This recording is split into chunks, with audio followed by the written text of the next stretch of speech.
The courtroom went dead silent the moment my father raised his hand and pointed directly at me.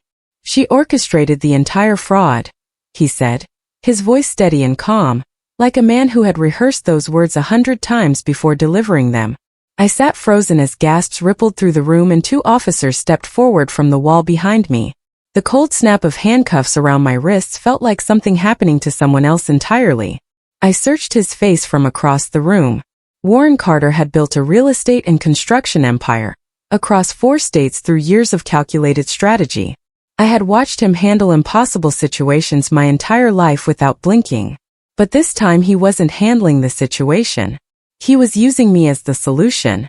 I kept waiting for him to look at me, just once, with something human in his eyes. He never did. My name is Brielle Carter. And in that single airless moment, my own father made me the villain of his story so he could quietly disappear from his own. My attorney, Mr. Gallagher, leaned close and kept his voice low as the prosecutor read the charges aloud. Embezzlement, wire fraud, unauthorized transfer of company funds totaling $4.2 million. Every single count was tied directly to me. My login credentials, my digital signature, my approvals on transaction records I had never once seen before that morning. Mr. Gallagher's expression was careful and controlled, but I could read the worry underneath it. I told him quietly that I hadn't done any of it. He nodded slowly in the way people nod when they are being polite rather than convinced. The evidence the prosecution had submitted was thorough and detailed. Transaction logs showing my username. Approval emails sent from my company address.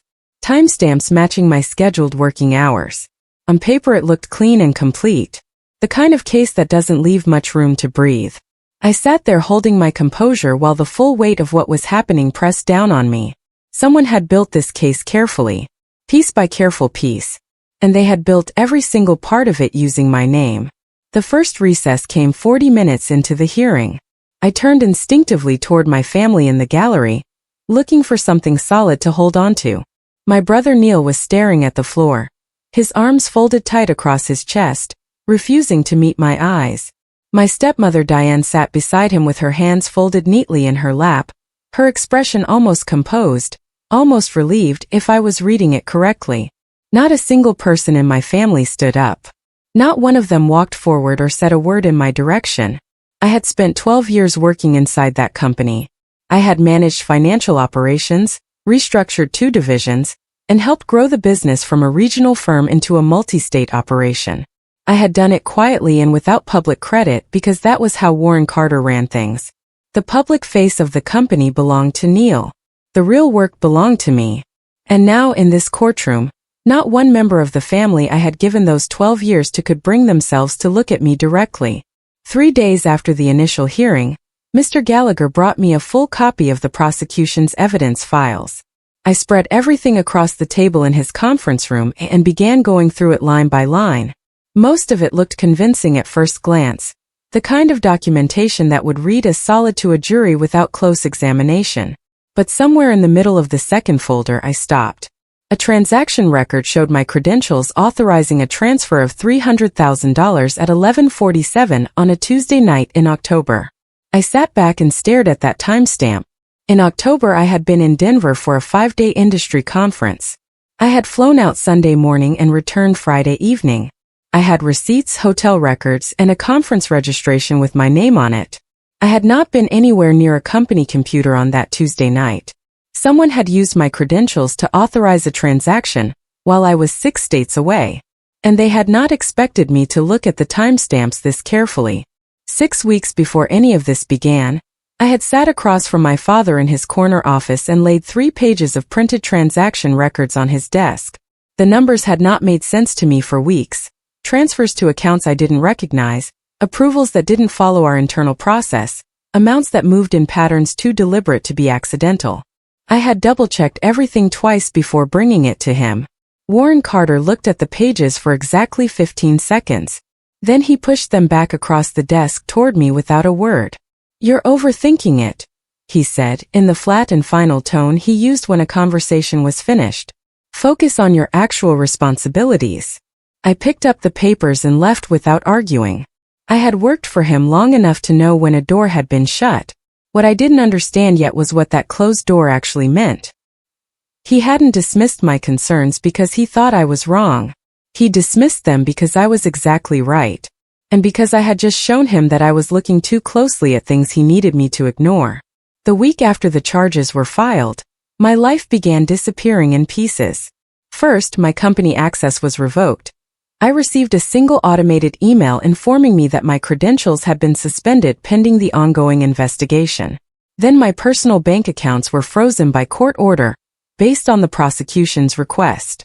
I couldn't access my savings, my checking account, or the small investment account I had been quietly building for 3 years.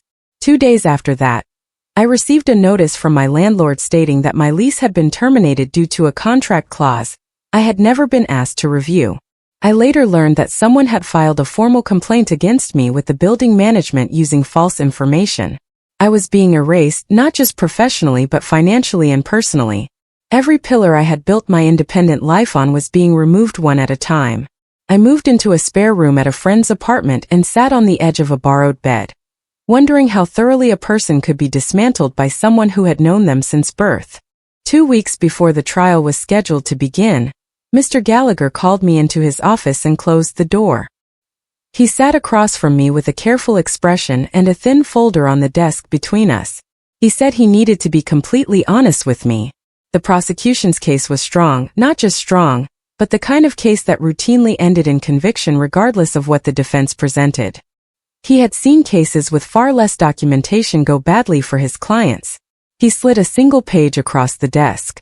It was an outline of a plea agreement. Reduced charges. A shorter sentence. A faster resolution. He said he wasn't telling me what to decide, but that I needed to fully understand what we were facing. I looked at that page for a long time. I thought about my father pushing those transaction records back across his desk. I thought about Neil staring at the courtroom floor. I thought about 12 years of work and a timestamp placing me in Denver. I pushed the page back toward Mr. Gallagher and told him I was not ready to accept that ending. That same evening I went back to my friend's apartment and pulled a box of old work materials from the closet. Inside was a small black external hard drive I had carried home from the office 8 months earlier, during a routine system migration when our IT department had asked us to back up personal work files before they updated the servers. At the time I had simply saved everything, emails, internal logs, system access records, without thinking much about it. It had felt unnecessary. Just a precaution with no real purpose. I plugged the drive into my laptop and waited while it loaded. The files were all still there. I opened the system access folder first. Then the internal log archive. Page after page of dated records from the 14 months before I was charged, every login, every access point, every action taken under my credentials across the entire company system. My hands were very still as I scrolled through the first few files. I had forgotten I even had this drive. But sitting there alone in that borrowed room, I started to understand exactly what I was holding in my hands. I spent the next 3 nights going through the logs on that hard drive with the legal pad beside me and a pen in my hand. I built a timeline entry by entry, cross-referencing the access records against my personal calendar, my travel history, and the timestamps on the prosecution's evidence. The pattern emerged slowly at first and then all at once, the way a picture comes into focus when you finally hold it at the right distance. My credentials had been used to access the financial system on 17 separate occasions when I was either out of the office, out of state, or verifiably somewhere else entirely. The access points were always remote. The sessions were brief, deliberate, and targeted. Whoever had been using my login knew exactly which records to touch and for how long, staying carefully under the system's internal alert thresholds. This was not a careless mistake or a coincidence. Someone with deep knowledge of the company's internal systems had been using my credentials like a mask, wearing my identity to move money, while I remained completely unaware that any of it was happening. On a quiet Wednesday morning, Mr. Gallagher forwarded me an email that had arrived through his office contact page the night before. It was unsigned. The sender had used a temporary address and kept the message deliberately short. It said that the system permissions inside our company's financial platform had been manually adjusted in the months before the fraud occurred, and that those adjustments had been made specifically to allow remote access under existing user credentials without triggering standard security alerts. The sender said they had direct personal knowledge of how the access had been set up and configured. Then they wrote one final line before signing off. Her father controls everything in that building. I can't put my name on anything. Mr. Gallagher and I sat across from each other after reading the message twice. We didn't know who had sent it. We didn't know if they would contact us again. But it confirmed what I had already begun to suspect from the logs. Someone inside the company had deliberately opened a back door through the system, and my credentials had been quietly walked through it every single time. I called Neil on a Thursday evening and asked him to meet me at a coffee shop 2 blocks from his apartment. He arrived 15 minutes late, ordered nothing, and sat across from me with his coat still on and his eyes moving around the room like he was checking for someone watching. I placed my phone face down on the table and told him I wasn't recording anything. I just needed him to be honest with me for once. He was quiet for a long time. Then he said he had noticed things. Strange directives from our father over the past 2 years, instructions to process certain transfers quickly and without standard documentation, requests to route approvals through specific accounts without running them through normal internal review. Neil said he had raised it once, casually, and Warren had looked at him in a way that closed the conversation permanently. So Neil had stopped looking and protected his own position. I didn't shout at him. I sat there and let the full weight of his deliberate silence settle between us like something that could never be fully taken back no matter what either of us said next. The restored email came from the backup archive on my hard drive. I hadn't known it was there until I ran a full recovery scan at Mr. Gallagher's request, searching for any deleted files that might still be retrievable. The scan returned 43 deleted items. Most were routine old reports, outdated spreadsheets, but one file, deleted from my company email archive 14 months earlier, stopped me completely. It was an internal message sent from Warren Carter's personal company addressed to a senior accounts manager named Walt, who had quietly left the company 8 months ago. The message was brief. It said, "Going forward, route all secondary approvals through Brielle's credentials. She reviews this queue anyway. No need to flag it separately." The email was dated 3 weeks before the first fraudulent transfer appeared in the prosecution's records. It was vague enough to sound like a routine administrative instruction to someone reading it without context. But beside everything else we had found, it was the clearest piece of evidence I had seen in months. It placed my father's own words at the very beginning of the chain. 2 weeks before the trial date, the prosecution filed a supplemental evidence submission. Mr. Gallagher called me the moment he received it, his voice measured but tight. The new materials included a detailed internal audit report, allegedly commissioned by company leadership, concluding that I had systematically misused administrative access over 18 months. The report was professionally formatted with graphs, access summaries, and signed statements from 2 current employees. It was more detailed and more damaging than anything previously submitted. Mr. Gallagher asked me how familiar I was with the audit's content. I told him I had never seen it before in my life.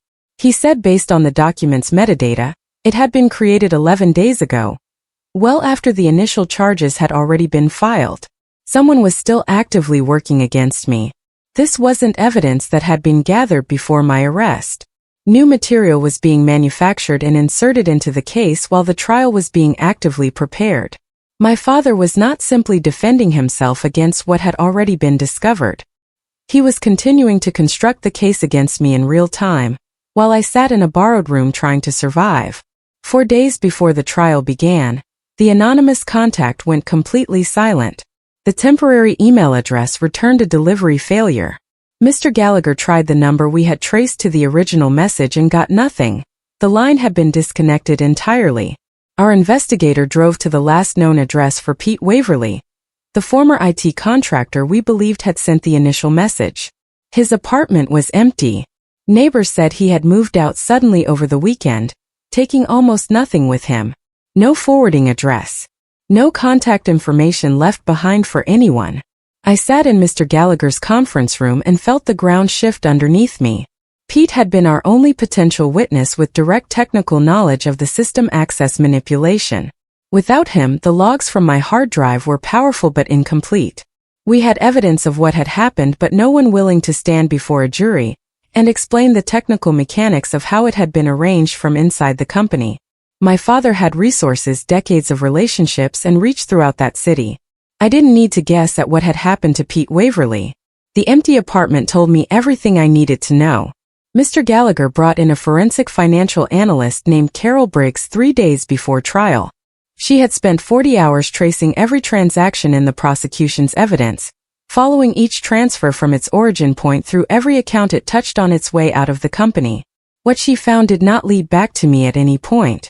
Every dollar of the $4.2 million had moved through a chain of shell companies, limited liability entities registered across 3 different states, each with a different named director and no real operational activity. The companies existed only on paper. When Carol traced the beneficial ownership of each entity, the actual person who controlled and profited from them, the trail consistently circled back to 2 names: a longtime business partner of my father's from his early career, and an investment holding company Warren Carter had quietly registered under a different name 18 years ago, and never disclosed in any public company filing. The money had never been anywhere near my accounts. It had always been moving toward him. It had been going there from the very beginning.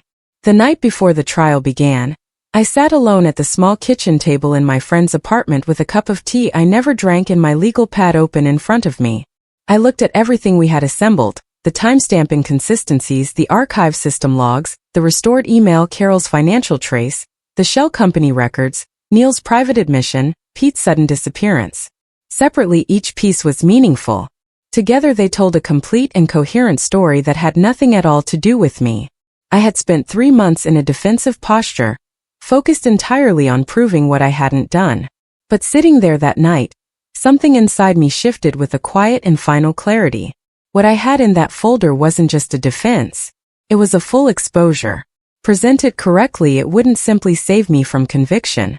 It would dismantle everything Warren Carter had spent decades carefully constructing. I closed the legal pad and sat with that thought for a long moment. I wasn't playing defense anymore.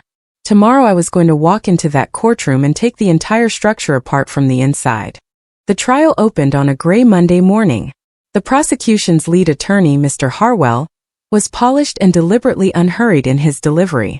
He addressed the jury with a calm, instructional confidence that I recognized immediately as the most dangerous kind of performance in a courtroom, the kind that feels like simple honesty. He described me as calculated and motivated by greed, a woman who had used her privileged internal access as a personal financial tool over 18 months while carefully covering her tracks. He used the word calculated 4 separate times in his opening statement. He described me as someone who had betrayed a father who had given her every opportunity. I watched the jury as he spoke. Most of them were giving him the open and careful attention of people genuinely trying to be fair. A few glanced briefly at me with expressions I couldn't fully read. My father sat in the gallery behind the prosecution table, hands folded, face composed and completely still, looking like a man quietly enduring something painful he had not deserved. He had always been an exceptional performer. I had grown up watching him and I knew exactly what I was seeing.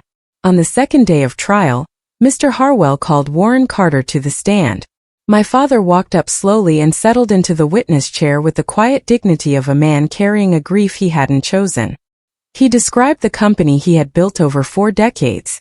He talked about bringing me into the business, giving me real authority, trusting me with the financial core of everything he had worked his entire life to create.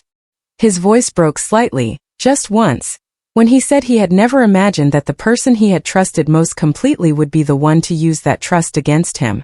He used the word heartbroken twice. He said he still loved me despite everything, because I was his daughter and that would never change. I watched the jury carefully. Several of them leaned slightly forward. One woman in the second row had her hand pressed gently against her collarbone. He was doing exactly what he had always been extraordinarily skilled at, making himself the wounded party, making performance look like grief, making calculation look like love. I had watched him do this my entire life. But this time I was fully prepared for what came next.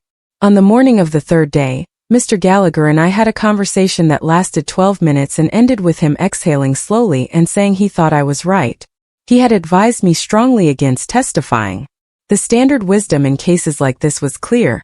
Taking the stand gave the prosecution a direct line to you, and every hesitation, every nervous pause, Every small inconsistency became material in the jury's mind. But I had been thinking about it since the night before the trial opened. I was the only person in that courtroom who could walk the jury through the complete picture. Not just individual pieces of evidence, but the full and connected story of what had actually happened and how it had been constructed. No exhibit could accomplish that alone. No expert witness could either. It required someone who had lived inside every moment of this story from the very beginning. I walked to the stand on a quiet Tuesday morning in a dark blue blazer, my hands steady at my sides. Mr. Gallagher gave me one last focused look from the defense table. I sat down, looked at the jury directly, and began to speak. I started with the timeline. I walked the jury through the October conference in Denver, my registration confirmation, my hotel check-in record, my flight booking with a boarding pass stamp showing my departure and return. Then I placed the prosecution's transaction record directly beside it, the $300,000 transfer authorized under my credentials at 11:47 on a Tuesday night, while I was sitting 6 states away in a hotel room I had paid for with my own credit card. I showed them 2 additional examples following the same pattern, my credentials used during a family funeral I attended in Ohio the previous spring, and again during a hospital visit I had made with my stepmother in February. 3 major transactions. 3 documented locations that placed me physically and verifiably elsewhere each time. I kept my voice even and my pace steady throughout. I didn't dramatize any of it. I simply laid each piece beside the next and let the geography speak for itself. I watched the jury's faces shift as the timeline stopped making logical sense. That quiet and visible shift in the room was the first real crack in the prosecution's wall. Mr. Gallagher introduced the archive system logs from my hard drive as Exhibit 31. Our technical consultant, a precise and composed woman named Dr. Ann Ferris, took the stand to walk the jury through what the logs actually demonstrated. She explained in plain and accessible language how company system access was recorded. Every login, every session, every action tied to a specific credential and timestamp. Then she walked them through 17 entries across 14 months showing my credentials being accessed remotely through an IP address that had never matched any device registered to me or located in my household. The sessions were short, targeted, and technically executed in a manner that stayed deliberately under the company's standard security alert thresholds. Dr. Ferris stated clearly that the access pattern reflected deep familiarity with the company's internal system architecture. The kind of knowledge held by senior technical administrators, not financial managers. She concluded that nothing in the log data was consistent with the user accessing their own credentials. It was entirely consistent with someone who had been provided access to those credentials from outside, and was using them with a clear and specific purpose in mind. Mr. Gallagher stood and requested permission to display Exhibit 38, the restored internal email from Warren Carter's company account to Walt, directing him to route secondary approvals through my credentials going forward. The room was completely still as the message appeared on the screen at the front of the courtroom. Mr. Gallagher read it aloud once, slowly and without added commentary, then left it displayed without further remark. The silence that followed was long and heavy. I watched my father from across the room. For the first time since this ordeal had begun, his composure was not fully intact. His jaw was visibly tight. His eyes moved once toward his attorney and then back to the screen, carrying an expression I had never once seen on his face in my entire life. Not fear precisely, but the sharp and controlled awareness of a man who had just watched something irretrievable appear somewhere he could not reach it. Mr. Harwell objected twice during the exhibit's presentation. The judge overruled both objections and directed the jury to examine the document with care during deliberations. My father looked at the screen once more, then looked downward and did not look up again for a long time. The financial evidence was the final and most complete piece. Carol Briggs returned to the stand and presented the full trace of the $4.2 million through the Shell Company network. She walked the jury through each entity, registered names, paper directors, and the beneficial ownership connections that looped back consistently to Warren Carter and his undisclosed holding company. What had entered the courtroom as a fraud case against me had now expanded in full public view into something considerably larger and more serious. Judge Calloway called a recess after Carol's testimony. When we returned, 3 additional investigators from the State Financial Crimes Unit were present in the room. Mr. Harwell had a brief and visibly uncomfortable exchange with his co-counsel during the break. The prosecution's original theory, that I had stolen company funds for personal enrichment, no longer had a destination that held up. The money had gone somewhere my accounts had never been, to entities my name was nowhere near. The jury could now see the complete shape of what had actually happened. This had never been a story about me stealing from my father. It had always been a story about my father stealing, and needing someone else to carry the blame for it. The jury deliberated for 7 hours across 2 days. I sat in Mr. Gallagher's conference room on the second afternoon, drinking coffee I couldn't taste and reading the same page of a book I had brought without absorbing a single word. When his phone rang at 4:17 and he stood up quickly, I set the book down and folded my hands in my lap. We walked back into the courtroom together. The jury filed in and took their seats. The foreperson stood. Not guilty. The words reached me from a great distance and then all at once like a wave. Mr. Gallagher placed his hand briefly on my shoulder. I pressed my fingers hard against the edge of the table to hold myself steady. Then the second wave arrived. Before I had fully processed my own verdict, Judge Calloway announced that the evidence presented during trial warranted an immediate referral for investigation of Warren Carter by the State Financial Crimes Unit. New charges were to be filed within 72 hours. I looked across the room. My father's attorney was already leaning close, speaking quickly into his ear. For the first time in this entire ordeal, my father looked like what he had always been underneath the performance, a man who had finally run completely out of room. 8 months later, I sat in a small office I had rented downtown, reviewing the financial statements of a consulting firm I had started 3 months after the verdict. The company my father had built across 4 states was gone, dissolved during the federal investigation that followed the trial, its assets frozen and its remaining contracts suspended. Warren Carter had been formally charged on 11 counts.